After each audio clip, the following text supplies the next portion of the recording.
Hi, నేను మీ Durga ప్రసాద్ని. Indian హిస్టరీని video classes ద్వారా మీకు అందిస్తున్నాను. ముఖ్యంగా అటు ఏపీపీఎస్సి ఇటు టీజీపీఎస్సి ఏ రకమైన ఎగ్జామ్ కైనా ఉపయోగపడే ఈ సబ్జెక్ట్ ని మీకు అందిస్తున్నాను. ఈ క్లాసెస్ చాలా చాలా అందరికీ కూడా ఉపయుక్తంగా ఉంటాయని ఆశిస్తున్నాను. ముఖ్యంగా ఏపీపీఎస్సి ఆల్రెడీ ఎగ్జామ్ జరగబోతున్నాయి. FBO తర్వాత FAO ఇలాగా పలు రకాల నోటిఫికేషన్, అలాగే ఎండోమెంట్ ఇంకా రాబోయే కాలంలో దాదాపుగా 80 రకాల పోస్టులకి అంటే మిస్లేనియస్ కేటగిరీ కానీ వీటన్నిటికీ కూడా ఇవ్వబోతున్నారు.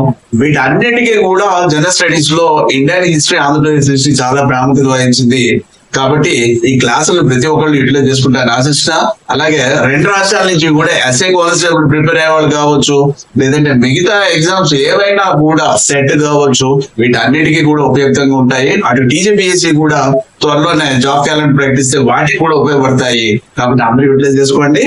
ఓకే, గత మనం క్లాసుల్లో చూస్తే pre and proto historic cultures in ఇండియాలో దాదాపుగా మనం చాల్కోలిటిక్ కల్చర్స్ వరకు వచ్చేస్తాం, అయిపోయింది.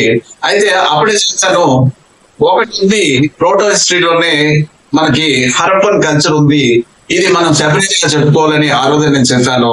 దానికి సంబంధించి అంటే హరప్పా సంస్కృతి లేదా కాంస్య యుగ నాగరికత అనేది మనం చూడబోతున్నాం. యాక్చువల్లీ హరప్పా సంస్కృతి అనేటప్పటికీ మనకి పుస్తకాలు తిప్పితే దాదాపుగా ప్రతి గైడ్ కావచ్చు, టెక్స్ట్ బుక్ కావచ్చు, అట్లీస్ట్ 10 లేదా ఇంకా పెరుగుతున్న కొద్దీ ఒక 20-30 పేజీలు కూడా ఉండే అవకాశం ఉంటుంది. Full of fact oriented. కాబట్టి ప్రతి ఒక్కరికి ఎలా ఉంటుందంటే లెసన్ ఇంట్రెస్ట్ ఉన్నా కూడా ఫ్యాక్ట్స్ ఎక్కువ ఉండడం వల్ల కొంచెం భయంగా ఉంటుంది. ఎలా చదవాలి, వీటిని ఎలా గుర్తుపెట్టుకోవాలి. అయితే అది మనం చదివే విధానంలో ఉంటుంది. మనం ఎదుటి వాళ్ళు చెప్పి క్లాసుని బట్టి కూడా మీకు అవగాహన కలుగుతుంది. హరప్పా సంస్కృతి అనేప్పటికీ భారతదేశానికి వాయువ్యాన వెలిసింది. ఆ సంస్కృతికి మనకి పోలిక ఏంటి అనుకోవచ్చు, కానీ మన మూలాలంతా కూడా అక్కడే ఉన్నాయి అన్నది గ్రహించినప్పుడు మనకి ఇంట్రెస్ట్ కలుగుతుంది. వాటితో పాటే ఇది ఒక కథగా చూస్తే మన ఇంటి కథ, మన ఊరి కథ, మన గ్రామం కదా, మన పట్టణం కదా, లేదంటే మన గ్రామం కదా, ప్రతి సంఘటన ఇందులో మనం చెప్పే ప్రతి విషయం కూడా దాదాపు మన ఇంటికి సంబంధించినవి కావచ్చు, మన ఊరికి సంబంధించినవి కావచ్చు, ఏవో ఒకటి ఎక్కడో అక్కడ మనకి తారసపడుతూ ఉంటాయి. ఇది మీరు గమనించుకుంటూ వెళ్ళాలి. ఇలా చేసినప్పుడే ఈ లెసన్ బాగా ఇంట్రెస్టింగ్ ఉంటుంది. మనకి ఎలాగా రాబోయే వీడియోలో మీకు ఇలాగే ఇంటర్నెట్ చేసే చెప్పడం జరుగుతూ ఉంటుంది. ఈ క్లాస్ లో ఇంట్రడక్షన్ పార్ట్, కొన్ని వివరాలు, వాటి తాలూకా ఏమిటి అనేది మనం చూస్తాము. ఓకే, దాదాపుగా ఇది ఒక 4 వీడియోల వరకు పట్టే అవకాశం ఉంది. ఓకే, ఇప్పుడే చేసుకోండి అందరు కూడాను. బాగా ఇంట్రెస్టింగ్ ఉంటుంది. ఇందులో మనకి లెటర్ ఎవిడెన్సెస్ ఏమి ఉండదు. కేవలం తవ్వకాల్లో బయటకు తీసిన బొమ్మలు, కట్టడాలు, వివిధ రకాల వస్తువులనే మనకి వాటి యొక్క పాత్రని మనకి చెప్తూ ఉంటాయి. అది గొప్పతనం, మన సంస్కృతి తాలూకా గొప్పతనం. ఓకే, ఇది చూద్దామండి. హరప్పా కల్చర్ లేదా హరప్పా సంస్కృతి. హరప్పా సంస్కృతి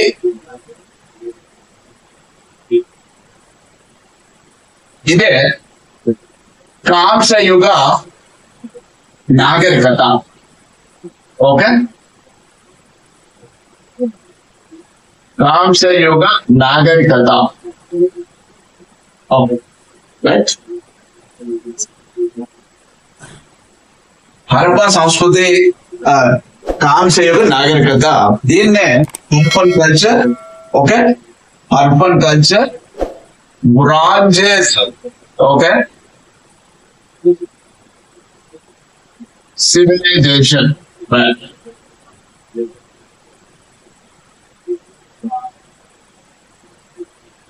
హరప్పన్ కల్చర్ లో జరుపుకుంటాము, బ్రాంజెస్ సివిలైజేషన్ అంటాము దీన్నే. ఓకే, ఇందులో ఇప్పుడు ఈ క్లాస్ లో మనం చర్చించుకోబోయే అంశాలు చూస్తే టాపిక్స్ ఏంటి, అసలు వీటికి సంబంధించి మనం డిస్కస్ చేసే టాపిక్స్ ఏంటి ఇందులో అది చూసినప్పుడు, ఒకటి ఇంట్రడక్షన్, అంటే వీటి తాలూకా కొంచెం పరిచయం. ఆ పరిచయంలోనే సమకాలీన నాగరికతలు ఏమేంటి ప్రపంచంలో అన్నది చూస్తాము. తర్వాత ఆ పేరు ఎలా వచ్చింది, ఓకే, ఈ పేరు చెప్తున్నాం, రకరకాల పేరు ఉంటాయి దీనికి, ఆ పేరు ఎలా వచ్చింది అన్న చెప్తాము. తర్వాత దీని యొక్క ఆవిర్భావం, ఆరిజన్ అంటాం, ఆవిర్భావం. ఓకే, ఆవిర్భావం, ఆరిజన్ ఏ విధంగా జరిగింది. దీని తర్వాత దీని యొక్క క్రొనాలజీ అంటే కాలం, కాలం చెప్తాం, కాలగమనం ఏ విధంగా వీటి యొక్క కాలాన్ని ఎలా విభజించాం అనేది. తర్వాత వీటి యొక్క లక్షణాలు చెప్తాం, టాలెంట్ ఫీచర్స్, లక్షణాలు చెప్తాం. ఫీచర్స్ ఏమిటి అసలు వీటి తారు కాదు, ఇవి మనం ఇప్పుడు కవర్ చేయబోయే టాపిక్. ఓకే, నదులు మానవులకి జీవనాధారం. నదుల ద్వారానే మనకి జీవనంలోని ముఖ్యమైనది ఆహారం లభ్యమవుతుంది, జీవన గమనం సాగుతుంది. ఓకే, ఇలాంటి నదీ ప్రాంతాల్లోనే ప్రాచీన కాలంలో మనకి కొన్ని నాగరికతలు వెలసల్లాయి. అదే నదిలో దాన్ని నదీలోయ నాగరికతలు అంటారు, నదీలోయ నాగరికతలు. ఓకే, అంటే మైదానాలు, అంటే మైదాన ప్రాంతాలు, ఒండ్రు మట్టి, నదులు తీసుకొచ్చిన ఒండ్రు మట్టి ద్వారా మైదానాలు ఏర్పడి అక్కడ వ్యవసాయానికి అనుకూలమైన ప్రదేశాలు ఉంటాయి. ఎక్కడైతే వ్యవసాయ అభివృద్ధి జరుగుతుందో దాని తర్వాత కాలంలో ఎప్పుడైతే మిగులు వ్యవసాయం మొదలవుతుందో అవి పట్టణాభివృద్ధికి దోహదం చేస్తుంది. అదే పట్టణాలు ఏర్పడడానికి కూడా అవకాశం ఏర్పడుతుంది. ఓకే, ఇలాంటి ప్రపంచంలోనే మొట్టమొదటిగా నాగరికత అనేది ఏర్పడింది మెసొపొటేమియా దగ్గర ఏర్పడింది, మెసొపొటేమియా దగ్గర. ఓకే, ఈ నాగరికత ఏర్పడింది ఇది అరౌండ్ 4000 BC. మెసొపొటేమియా దగ్గర మొట్టమొదటిగా నాగరికత సివిలైజేషన్ అనేది స్టార్ట్ అయ్యింది మెసొపొటేమియా దగ్గర. దీని నేటి ఇరాక్, సిరియా దేశాలకు చెప్తాం. ఇరాక్, సిరియా ఏరియా, మెసొపొటేమియా, ఈ ప్రాంతాల్లో ఇది నాగరికత అనేది మొట్టమొదటిగా వెలిసింది. ఇదే సమయంలో దగ్గరగా తర్వాత కాలాల్లో ఈజిప్ట్ తర్వాత ఇండియా, భారతదేశం, భారత్, తర్వాత చైనా. సో వీటిలో నాగరికత అనేది నదుల మూలంగా ఏర్పడింది. అందుకే నదిలోయ నాగరికతలు అంటారు. మెసొపొటేమియా అనేది యూఫ్రటీస్, టైగ్రిస్ అనే నదుల మూలంగా ఏర్పడితే నాగరికత ఏర్పడింది. తర్వాత జీవన విధానాలు మారాయి. ఈజిప్ట్ లో నైల్ నది అనేది వాళ్ళ జీవన గమనాన్ని మార్చింది.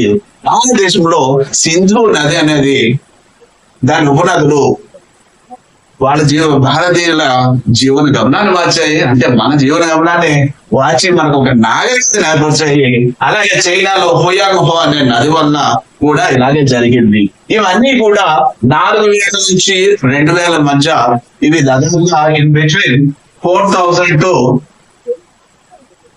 2000 BC మధ్య కాలంలో ఇవన్నీ ఏర్పడ్డాయి. ఇది నదిలోయ నాగరికత. అయితే మరి వీటి యొక్క ప్రత్యేక లక్షణం ఆల్రెడీ ఆలోచించడం. లక్షణం వ్యవసాయం ద్వారా వాళ్ళు జీవనాన్ని ముందుకు సాగిస్తే, ఇంకొకటి ఉంది, వీళ్ళు వాడింది కాంస్యం వాడారు. కాంస్యం అంటే బ్రాంజ్ వాడారు. అంటే ఇది కాపర్ టిన్ను కలిస్తే ఒక బ్రాంజ్ అవుతుంది. కాపర్, రాగి, తగరం రెండు కలిస్తే కాంస్యం, తాపం అంటాం, దాన్ని బ్రాంజ్ అంటాం. వీళ్ళు అందరూ కూడా ఈ సమయంలో వాడింది, ఆయుధాలు ఉపయోగించింది, పరికరాలకు వాడింది ఎక్కువగా కూడా కాంసాన్ని వాడారు వీళ్ళు. ఈ మొత్తం ఈ నాగరికతలో ఉన్న ప్రజలు అందరూ కూడా, అందువల్లే కాంస్య యుగ నాగరికతగా దీన్ని చెప్తాం. ఇంకా రిమైనింగ్ పేరు ఎలా వచ్చిందని తర్వాత ఇప్పుడు మనం చెప్పుకోబోతాం. ఓకే, ఇదండి. సో ఈ విధమైన నాగరికత ప్రపంచంలో ఏర్పడింది ఆల్రెడీ. మరి భారతదేశంలో ఒకటి, మరి ప్రపంచంలో వీటి సంకాలైనవి ఏవి అనేది ప్రశ్న వచ్చే అవకాశం ఉంటుంది, సాధారణంగా వస్తుంటే. భారతదేశంలోని సింధువులోయ నాగరికతకి లేదా కాంస్యయుగ నాగరిక సంబంధించిన సమకాలీన ప్రపంచంలో సమకాలీన కాంటెంపరీ నాగరికత ఏది అంటే మెసోపోటేమియా, ఈజిప్ట్, చైనా. ఇది గుర్తుపెట్టుకోవాలి, రిపీట్ అవుతూ ఉంటుంది క్వశ్చన్. మరి భారతదేశంలో ఏంటంటే ఆల్రెడీ లాస్ట్ క్లాస్ చెప్పుకున్నాం, చాల్కోలిథిక్ ఏజ్ కల్చర్ అని చెప్తాం. సింధువుల నాగరికత లేదా హరప్పా సంస్కృతి, సింధువుల సంస్కృతి కావచ్చు, ఇవన్నీ కూడా ఇది అతి ప్రాచీనమైనది. చాల్కోలిథిక్ రాగి యుగాల కన్నా వాళ్ళ ఆ ప్రజల కన్నా ప్రాచీనమైనది ఈ సంస్కృతి. అంటే భారతదేశంలో ఆల్రెడీ చాల్కోలిథిక్ ప్రజలు విస్తరించారని మనం ఇది లాస్ట్ క్లాస్ లో చెప్పుకున్నాము. ఎక్కడ గుజరాత్, రాజస్థాన్, మధ్యప్రదేశ్, మహారాష్ట్ర ఇలా మిగతా చాలా ఏరియాల్లోనూ వీటన్నిటిలోనూ కూడా విస్తరించి ఉన్నారు ప్రజలు. అయితే కొన్ని సమకాలీనంగా ఉన్నాయి. హరప్పాకి ముందు దేశంకు చెందినవి చాల్కోలిథిక్ ఉన్నాయి. ఇలాంటిది జరుగుతున్న సమయంలోనే, భారతదేశంలో చాల్కోలిథిక్ కాలం రన్ అవుతున్న సమయంలోనే ఈ సంస్కృతి కూడా విరసిల్లింది. అందువల్ల దీన్ని ప్రత్యేకించి మనం చెప్పుకోవడానికి కారణం, వీళ్ళందరూ కూడా రాగి ఉపయోగిస్తే వీళ్ళు అతి ముఖ్యంగా రాగి బ్రాంజ్ని ఉపయోగించారు, కాపర్ డ్రింక్ కాంశాన్ని ఉపయోగించారు వీళ్ళు. అందువల్ల ప్రత్యేకించి మనం చూస్తున్నాము. సో రెండోది, ఈ సంస్కృతి తాలూకా మనకి ఇంపాక్ట్ ఇప్పుడు కూడా ఉంది అనేది మనకి తెలుస్తూనే ఉంటుంది. మనం చెప్పుకునే క్లాసుల వల్ల ఒక్కొక్క అంశానికి మనం వస్తూనే ఉంటుంది. సో భారతదేశంలో సమకాలీనమైనవి అంటే చాల్కోలిథిక్ కాలం, ఎందుకంటే హరప్పా కూడా చాల్కోలిథిక్ లింక్, కానీ వాడింది ఏంటంటే ఇది కాంస్యం వాడారు కాబట్టి టోటల్ హిస్టరీలో మనం చెప్పుకుంటాం. వీళ్ళకి లిపి తెలుసు, కానీ వాళ్ళు లిపి తెలుసు, రాయడం తెలుసు. ఓకే, మరి ఇది ఇంట్రడక్షన్. ఓకే, నెక్స్ట్ ఈ పేరు అలా వచ్చింది అన్నప్పుడు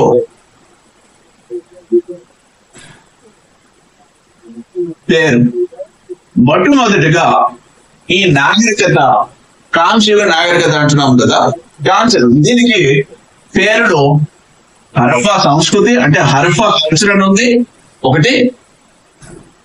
తర్వాత Indus valley civilization. Okay, Indus valley civilization అంటాము, అంటే సింధులోయ నాగరికత అంటాము దీని పేరు. తర్వాత ఇండస్ సరస్వతి. ఓకే, సరస్వతి నాగరికత అంటాము.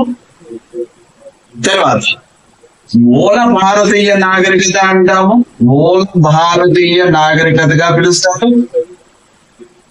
తర్వాత ప్రాచీన నాగరికతగా పిలుస్తారు.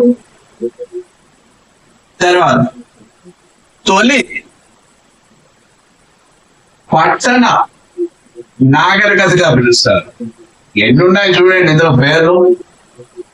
క్వశ్చన్ అడుగుతారు, హరప్పా సంస్కృతి గల పేర్లు ఏమిటి అనేది. హరప్పా సంస్కృతి పేర్లు, హరప్పా ఇండస్ వ్యాలీ సివిలైజేషన్ అంటాం, అంటే సింధులో అయిన నాగరికత అని చెప్తాము, లేదా సింధు సరస్వతి నాగరికత అని చెప్తాము, లేదా మూల భారతీయ నాగరికత అని చెప్తాము, లేదా ప్రాచీన నాగరికత అని చెప్తాము, లేదా తొలి పట్టణ నాగరికత అని చెప్తాము. ఇది ఒకసారి వీటి గురించి తెలుసుకుందాం. ఓకే, మొట్టమొదట హరప్పన్ కల్చర్ అనడానికి కారణం, హరప్పా ప్రదేశంలో ఈ సంస్కృతి తాలూకా వస్తు సముదాయాన్ని కనుగొనడం కానీ జరగడం వల్ల మొట్టమొదటిగా కనుగొన్న ప్రదేశం హరప్పా కాబట్టి హరప్పా సంస్కృతిగా దీనికి పేరు పెట్టడం జరిగింది ఒకటి. తర్వాత ఈ పరిధి సింధు లోయ నాగరికతలకి విస్తరించి, అంటే సింధు దాని ఉపనదులైన రావి, బియాస్, శ్రీనా ఇవన్నీ కూడా 5 ఉపనదుల ప్రాంతాలకు విస్తరించింది కాబట్టి ఇండస్ వ్యాలీ సివిలైజేషన్ అన్నారు. ఓకే, హరప్పా అనే ప్రదేశంలో మొట్టమొదటి రావడం వల్ల హరప్పా అని పేరు వస్తే, సింధు దాని పరిసరాల్లో మొత్తం, అంటే సింధు దాని ఉపనదులైన మిగతా నదులు ఈ పరిసరాల్లో కూడా ఏర్పడడం వల్ల దాన్ని సింధు లోయ నాగరికతగా దాన్ని పిలిచారు. అయితే ఇంకా జరిగింది, ఇంకా విస్తరించుకుంటూ వెళ్ళింది సింధు సరస్వతి. అత్యధికంగా కేంద్రీకృతమైంది వాయువ్య భారతదేశంలో లేదా భారత ఉపఖండంలో హరప్పా సంస్కృతి అత్యధికంగా అద్భుతమైన ప్రాంతం ఏది అంటే సింధు సరస్వతి ప్రాంతం. యాక్చువల్లీ సింధు ఆల్రెడీ ఇప్పుడు చెప్పాను సింధు నది కోసం. మరి సరస్వతి అక్కడ ఉంది. సరస్వతి అనేది ఇది మనకి రెండు భాగాలుగా విడిపోతుంది. ప్రస్తుతం పాకిస్తాన్ కి ఒకటి దాని మనం సరస్వతి నదిని హక్రా అంటున్నాం. హక్రా ఇది పాకిస్తాన్ లోని షోలిస్తాన్ ఎడారిలో ఉంది. ఓకే, షోలిస్తాన్ ఎడారి హక్రా.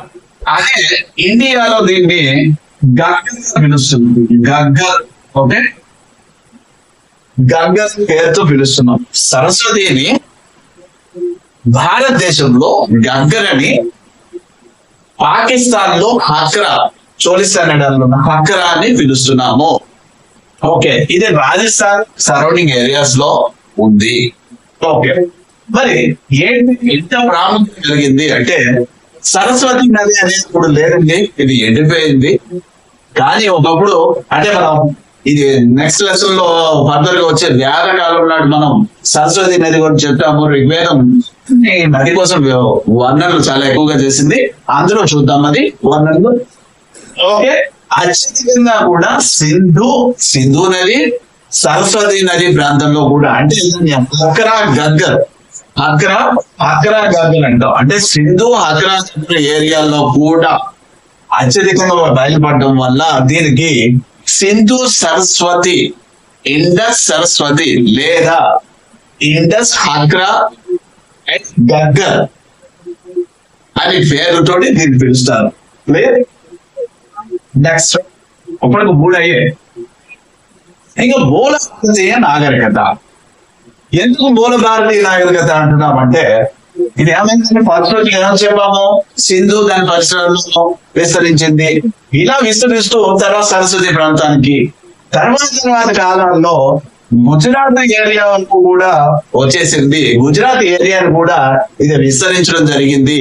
అలాగే హరప్పా సంస్కృతి నాగరికత విస్తరణతో ఇది భారతదేశ చరిత్ర సంస్కృతికి మూలంగా మారింది. అందుచేతనే మూల భారతీయ నాగరికత అంటారు.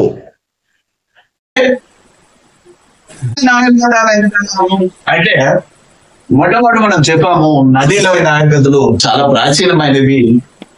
మెసొపొటామియా, ఈజిప్ట్, చైనా ఇలాంటి వాటితోటి ఇది కూడా సరిగ్గా ఇది కూడా అదే సమయంలో వెలిసింది కాబట్టి దీన్ని ప్రాచీన నాగరికతగా చెప్తున్నాము. ప్రాచీన నదిలోయ నాగరికత కూడా చెప్పుకోవచ్చు. తర్వాత తొలి పట్టణ నాగరికత అంటే first urbanization in India. Civilization ఏది అంటే ఇండియన్ సివిలైజేషన్ ఏదంటే ఇండస్ వ్యాలీ సివిలైజేషన్ లేదా హరప్పన్ కల్చర్, సింధులోయ నాగరికత సంస్కృతి గా ఇది మనం చెప్పవచ్చు. ఎందుకంటే ఎప్పుడైతే వ్యవసాయంలో మిగులు, దాని తర్వాత వచ్చిన వాణిజ్యాలు, దాని తర్వాత పట్టణాలు ఏర్పడి నగరాలు గాను ఇవన్నీ ఏర్పడడం మనకు జరిగింది ఈ కాలంలోని. కాబట్టి తొలి పట్టణ నాగరికతగా కూడా ఇది వివిధ రకాల వృత్తులు ఇవన్నీ కూడా ఇక్కడ ఉన్నాయి. ఇవన్నీ మొత్తం పల్లె ప్రజలకి పట్టణాలు, నగరాలు వాళ్ళు తయారు చేసినవి వస్తువులు అందిస్తే పల్లె ప్రజల వీళ్ళకి అగ్రికల్చరల్ ప్రోడక్ట్ వాళ్ళకి అందించడం. సో ఇలాగ ఈ విధంగా నాగరికత అని పిలుస్తారు. ఓకే, సో ఇప్పుడు ఇదండి దీనికి ఆ పేరు ఎలా వచ్చిందండి హరప్పన్ కల్చర్ అనేది లేదా హరప్పన్ సివిలైజేషన్ అనేది. ఎందుకంటే మనం చెప్పడానికి త్వరగా నడుకోవడం వల్ల ఎలా వచ్చింది ఈ పేరు అనేది. తర్వాత ఇండస్ వ్యాలీ సివిలైజేషన్ అనేది ఆ నదిలో ప్రాంతంలో వచ్చింది కాబట్టి ఆ విస్తరించడం వల్ల ఆ పేరు తప్పించారన్నాము. తర్వాత ఇండస్ సరస్వతి ఓకే సివిలైజేషన్ అని కూడా దీన్ని పిలుస్తారు. ఎందుకంటే అత్యంతంగా కేంద్రీకృతమే ఉన్నది ఈ ప్రాంతంలో, కేంద్రీకృతమే ఉన్నాయి. తర్వాత మూల భారతీయ నాగరికత ఇది విస్తరిస్తూ వెళ్ళింది కాబట్టి ఇది మూల భారతీయ నాగరికత అని చెప్తారు. తర్వాత ప్రాచీన నాగరికత ఆల్రెడీ ఈ నదిలో నాగరికతలన్నీ ప్రాచీనత సంపాదించినవి ప్రాచీన కాబట్టి ఇది కూడా వాటిలోనే ఉంది కాబట్టి ప్రాచీన నాగరికత చెప్తారు. తర్వాత తొలి పట్టణ నాగరికత అనేది అభివృద్ధి చెందింది మొట్టమొదటి భారతదేశంలో, భారత ఉపఖండంలో తీసుకున్న మన పట్టణ నాగరికతని మనకి చూపించిన నాగరికత ఏది అంటే తెలిపి నాగరికత ఏది అంటే హరప్పాదే సంబంధించింది. కాబట్టి మనం ఈ విధంగా దీనికి వివిధ పేర్లతోటి పిలుస్తాము. ఇక్కడ బిడ్లు వస్తుంటాయి, ఇక్కడ కూడా వస్తుంటాయి ఇది. ఓకే, తర్వాత సరస్వతి పేర్లు ఏం పిలుస్తారు, ఇది ఎక్కడ ఉంది, ఆల్రెడీ హకరాని ఎక్కడ అంటారు, గగ్గరని ఎక్కడ అంటారు, సరస్వతి ఏంటి దాని పేర్లు, ఇవన్నీ కూడా ఇలాంటి క్వశ్చన్స్ వచ్చే అవకాశం ఉంది. నెక్స్ట్ ఆవిర్భావం. మరి ఇప్పుడు దీని యొక్క ఆరిజిన్, ఓకే, ఆరిజిన్ ఏంటి అని చూసినప్పుడు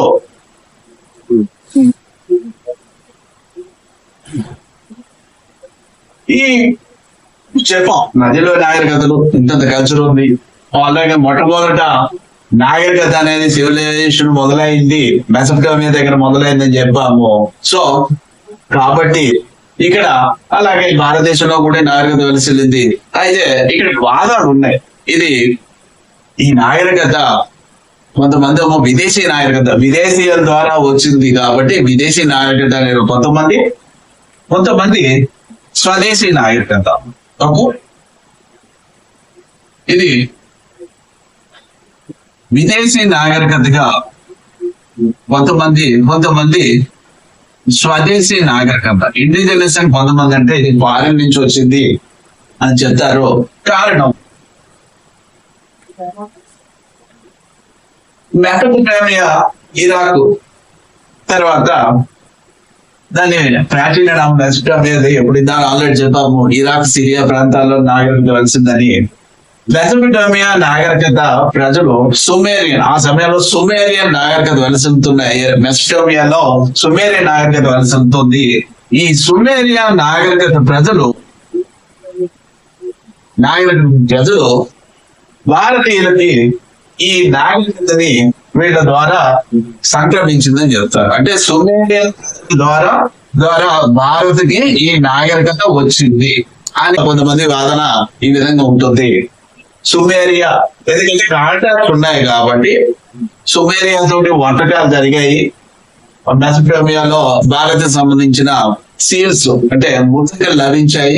అలాగే భారతీయులకి నాగరికత నేర్పింది వీళ్ళే అని ఇలాంటి ఆధారాల ద్వారా వీళ్ళు భారతదేశానికి సుమేరియన్లే నాగరికత తీసుకొచ్చారని చెప్తారు.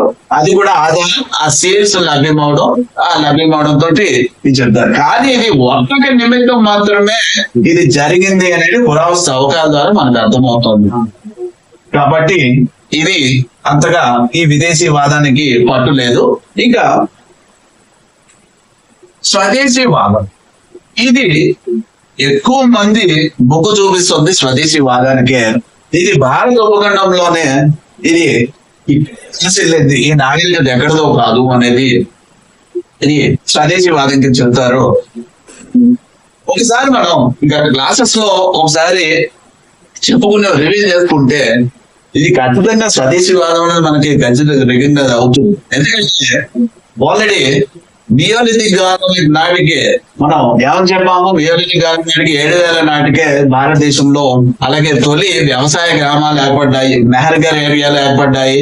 తర్వాత అదే సమయంలోనే రాణా గండే కానీ ఇలాంటి ప్రదేశాల్లో కూడా వీటి తాలూకా అవశేషాలు, జంతువుల పెంపకాలు కానీ ఇవన్నీ కూడా అప్పటికే ప్రజలు ఇల్లు కట్టుకోవడం కానీ ఇవన్నీ కూడా మొదలయ్యాయని మనం చెప్పాము. చాల్కొలిథిక్ కాలం వచ్చేప్పటికి అది మరింత విస్తరించిందని చెప్తాము. మరి ఇలా ఆలోచించినప్పుడు ఇన్ని పురావస్తు ఆధారాలు దొరికినప్పుడు ఇది విదేశీ ఎలా అవుతుంది అని, ఇది ఖచ్చితంగా స్వదేశీదే అని చెప్పేవాళ్ళు చాలా ఎక్కువ మంది ఉన్నారు. బెస్ట్ ఎగ్జాంపుల్ మనం తీసుకుంటే ఎర్లియస్ట్ టౌన్ చెప్పేది తొలి ప్రాచీన పట్టణం. ఓకే, ప్రాచీన పట్టణంగా అతి ముఖ్యమైనది రెహమాన్ థియరీ.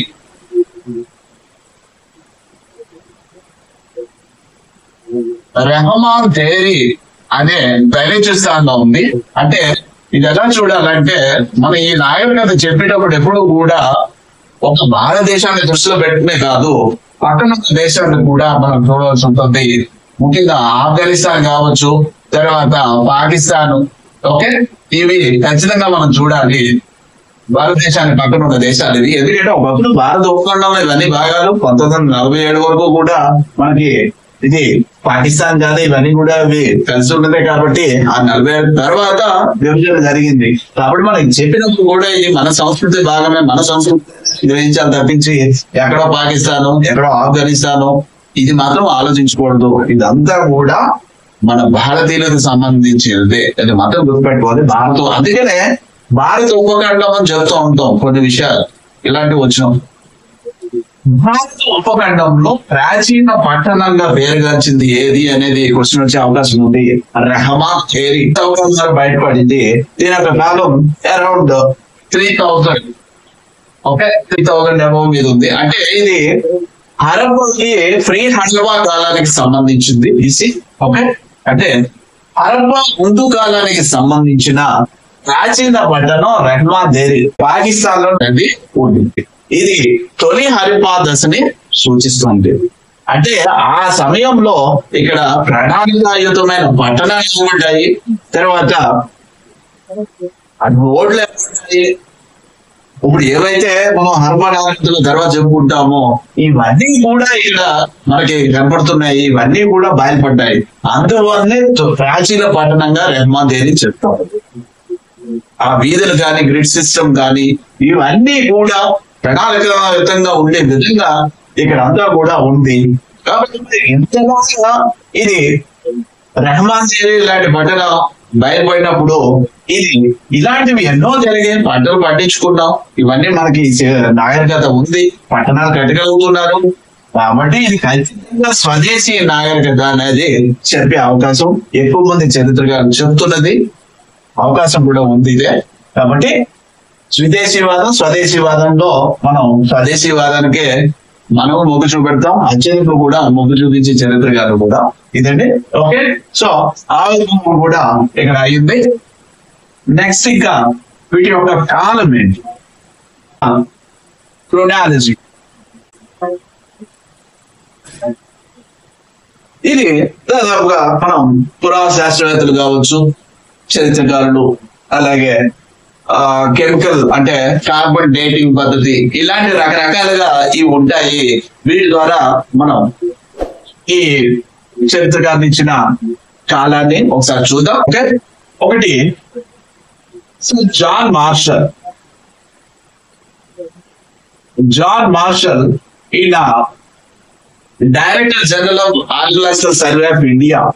ఈయన 1920లో 1920 AD లో ఊర్కిష్ అనే నగరాలు, అంటే ఇవి మెసోపోటేమియాలో ఉన్న నగరాలు, ఇక్కడ హరప్పన్ సీల్స్ కనుగొన్నారు. ఓకే హరప్పన్ సీల్స్ కనుగొన్నారు. వాటి ఆధారంగా ఈయన ఇచ్చిన కాలం 3250 to 2700 BC గా ఇచ్చారు. ఇది కాలం 750. జాన్ మార్షల్ 1920 AD లో కిష్ అనే నగరాలు, మెసోపోటేమియా నగరాల్లో హరప్పన్ సీల్స్ బయలుపడినప్పుడు కాలాన్ని మొట్టమొదటిగా చెప్పిన ఆయన జాన్ మార్షల్ 3250 to 2750 BC మధ్య ఇది వెలసిల్లింది నాగరికత అనేది చెప్తే, వీళ్ళర్ అనే ఆర్కియాలజిస్ట్ 2500 to 1500 BC మధ్య వెలసిల్లిగా చెప్తారు. ఈయన C14 అంటే కార్బన్ 14 మెథడ్, ఇది రేడియో కార్బన్ డేటింగ్ మెథడ్ అని చెప్తాము. కార్బన్ 14 మెథడ్ ఆధారంగా తీసుకుని దీన్ని మూడు కాలాలకు విభజించారు. ఒకటి అది ప్రీ హరప్పన్ కాలం అంటాం, అంటే హరప్పా ముందు దశ, హరప్పా ముందు కాలం. ఇది 3500 నుంచి 2600 BC. ఓకే ప్రీ హరప్పన్ కాలంగా చెప్తారు ఇది. తర్వాత మెచ్యూర్ హరప్పన్ కాలం, అంటే పరిణతి చెందిన హరప్పా కాలం అంటాము. ఇది అతి ముఖ్యమైనది. సో ఇది 2600 నుంచి 1900 BC, ఇది ఎక్కువగా అడిగే అవకాశం ఉంటుంది. తర్వాత లేట్ హరప్పన్ ప్లేస్ అంటే హరప్ప తర్వాత కాలం సంబంధించింది ఇది. ఓకే, 1600 BC ఓవరాల్ గా. రైట్, ఒకసారి చూడండి, ఇది క్రోనాలజీ క్వశ్చన్స్ వచ్చే అవకాశం ఉంది. ఫస్ట్ వన్, కాలాన్ని లెక్కించిన వ్యక్తి sir John Marshall, director general archaeological survey of India. ఈయన 1928 ఉర్కిష్ నగరాల్లో బయలుపడిన హరప్పా సీల్స్ ఆధారంగా తీసుకుని 3250 నుంచి 2750 BC మధ్యకాలంలో ఈ నాగరికత వెలిసిల్లింది అని ఈయన చెప్తే, నెక్స్ట్ వీళ్ళ ఆర్కియాలజిస్ట్ ఈయన 2500 నుంచి 1500 BC మధ్య కాలంలో వెలిసిందని ఏం చెప్తారు. తర్వాత అత్యంత అంటే రసాయన పద్ధతుల్లో ముఖ్యమైనది సాధారణంగా రేడియో కార్బన్ డేటింగ్ మెథడ్ అంటారు, అది C14 అంటాము. ఇది వీటిని ఈ C14 మెథడ్ ఆధారంగా, okay, radio carbon dating method ఆధారంగా తీసుకుని హరప్పాని 3 దశలుగా విభజించారు. 3 దశలుగా విభజించి కాలాన్ని చెప్పడం జరిగింది. ఇది చాలా సైంటిఫిక్ గా ప్రూవ్ అయిన కాలాలు ఇవి. ప్రీ హరప్పా ముందు దశ కాలం వచ్చేసి 3500 నుంచి 2600 BC. తర్వాత mature Harappa column 2600 to 1900 BC. తర్వాత late Harappan column 1900 to 1300 BC. ఈ మధ్య కాలంలో వెలిసిందండి. సాధారణంగా క్వశ్చన్స్ ఖచ్చితంగా వీటి మీద ఫ్రేమ్ అవుతూ ఉంటాయి. సో హరప్పా సంస్కృతి అనేది వెలసిల్లని కాలం అంటే మెచ్యూర్ హరప్పా. ఇక్కడే మనకి పెద్ద పెద్ద పట్టణాలు, నాగరికత బాగా మెచ్యూర్ గా మనకి పరిణతి చెందిన నాగరికత కనబడుతుంది. మనం చెప్పుకోయే రాబోయే లెసన్స్ అన్ని కూడా ఈ మెచ్యూర్ హరప్పన్ మీద ఎక్కువగా ఆధారపడి ఉంటాయి. ఓకే, ఇక్కడ మనం చూసేది అసలు అత్యద్భుతమైన ఇంత నాగరికత మన దేశానికి ఉంది అనేది తెలుస్తుంది. ఎంతో మనకి చదువుతున్నప్పుడు చాలా చాలా ఇంట్రెస్టింగ్ ఉంటుంది. ఓకే, ఇంకా మరి ఇక లక్షణాలు ఏంటి, దీని యొక్క సైలెంట్ ఫీచర్స్ ఏంటి, లక్షణాలు. ఇది కొద్దిగానే చెప్పుకుంటామంటే మనం జస్ట్ ఒక అవుట్ లైన్ ఇవ్వడమే, ఎందుకంటే మొత్తం లెసన్ అంతా కూడా రేపు రాబోయేదంతా వీటి మీద బేస్ ఉంటుంది. స్టెప్ బై స్టెప్ ఆల్రెడీ వస్తుంటాయి కాబట్టి జస్ట్ ఒక ఐడియా కోసమే లక్షణాలు చెప్పడం. ఇది ఏకీకృత అంటే అంత యూనిటీగా ఉంటుంది. వీడి యొక్క కట్టడాలు సామగ్రి, వాటికి ఉపయోగించే సామగ్రి కావచ్చు, ఓకే, కట్టడాలు గాని సామగ్రి గాని అంతా కూడా ఒకే విధంగా, అంటే కొద్దిగా చిన్న చిన్న మార్పులు ఉన్నాయి. కొన్ని ఏరియాలో ఆ రా మెటీరియల్ దొరికినప్పుడు ఒక్కోసారి స్థానికంగా వాళ్ళు ఉపయోగించేది కూడా ఉంది. అయితే దాదాపుగా తీసుకుంటే ఏకీకృతంగా ఒకే విధంగా ఉండేలాగా యూనిఫామిటీ మెయింటైన్ చేస్తూ కట్టడాలు సామగ్రి వాటికి ఉపయోగించారు. అంటే ఇటుకలు కావచ్చు, ఇటుకలు దాదాపుగా మనం ఈ సైజు తీసుకుంటే ఇటుక సైజు ఈ విధంగా ఉండేలాగా వీళ్ళు ఏర్పాటు చేసుకునేవారు. ఇది 7.5 into 15 into 30 cm. ఈ కొలతల ఇటుకల్ని, కాల్చిన ఇటుకల్ని మొత్తం వాడేవారు. ఇది ఇళ్ళ నిర్మాణానికి ఉపయోగించింది. 7.5 into 15 into 30. ఇది ఇలాంటివి ఏకీకృతంగా మొత్తం. దాని తర్వాత పోట్రీని కూడా వీళ్ళు అన్ని చోట్ల వాళ్ళ సాంకేతిక నైపుణ్యత మనకి ఈ పోట్రీలో కనపడుతుంది. వాళ్ళ యొక్క కుండల తయారీ విధానం కానీ ఇవన్నీ కూడా చాలా చాలా మెరుగ్గా మనకి కనపడతాయి.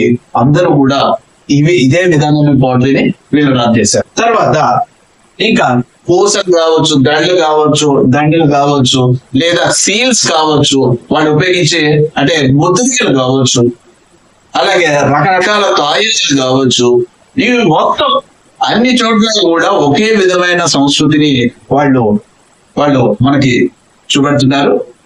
మన తవ్వకాల ద్వారా వాళ్ళ భాష మనకి తెలియకపోయినా వాళ్ళు మాట్లాడే విధంగా తవ్వకాలలో బయలుపడిన వస్తువులు మనకి చెప్తున్నాయి వాళ్ళ యొక్క భావాలని.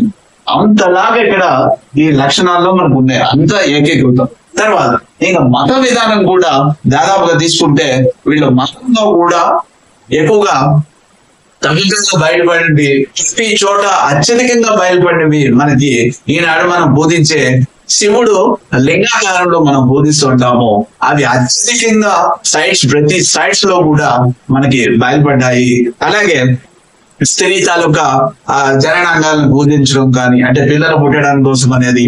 సో ఇలాంటి రకరకాల అన్ని కూడా మనకి ఇక్కడ ఈ తవ్వకాల్లో బయలుపడ్డాయి.